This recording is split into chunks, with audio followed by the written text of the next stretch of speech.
Hello, ഇന്ന് നമ്മൾ നോക്കാൻ പോകുന്നത് പോമഡോറോ മെത്തേഡിനെ കുറിച്ചാട്ടോ. സംഭവം ഇത്രയേ ഉള്ളൂ. നമ്മൾ പഠിക്കാനായിട്ട് ഒരു ടോപ്പിക്ക് സെലക്ട് ചെയ്യുക. എന്നിട്ട് 25 മിനിറ്റ് ടൈമർ വെച്ചിട്ട് ആ ടോപ്പിക്ക് പഠിക്കുക. 25 മിനിറ്റ് കഴിഞ്ഞ് കഴിഞ്ഞിട്ടാകുമ്പോൾ ഒരു 5 മിനിറ്റ് ബ്രേക്ക് എടുക്കുക. ഈ ബ്രേക്ക് ടൈമിൽ നിങ്ങൾ ശ്രദ്ധിക്കേണ്ട കാര്യം, ഒരിക്കലും സോഷ്യൽ മീഡിയാസ് നോക്കാനോ ഫോൺ എടുക്കാനോ ഒന്നും പോകരുത്. ജസ്റ്റ് ഇരിക്കുന്ന എണീക്കുക, കുറച്ച് വെള്ളം കുടിക്കുക, ബോഡി ഒന്ന് സ്ട്രെച്ച് ചെയ്യുക, അങ്ങനത്തെ കുറച്ച് കാര്യങ്ങൾ മാത്രം ചെയ്തിട്ട് കം ബാക്ക് ടു വർക്ക്.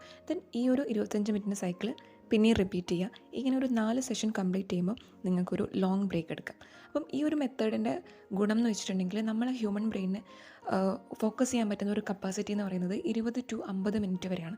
ഇത് ഓരോ ആൾക്കാർക്കും ഡിഫറെൻ്റ് ആയിരിക്കും. അപ്പോൾ നിങ്ങളുടെ കപ്പാസിറ്റി അനുസരിച്ച് മിനിമം 25 മിനിറ്റെങ്കിലും വെച്ചിട്ട് നിങ്ങൾ പഠിക്കാനായിട്ട് സ്റ്റാർട്ട് ചെയ്യുക. എന്നിട്ട് ഓരോ 5-10 മിനിറ്റ് ബ്രേക്ക് എടുക്കുക.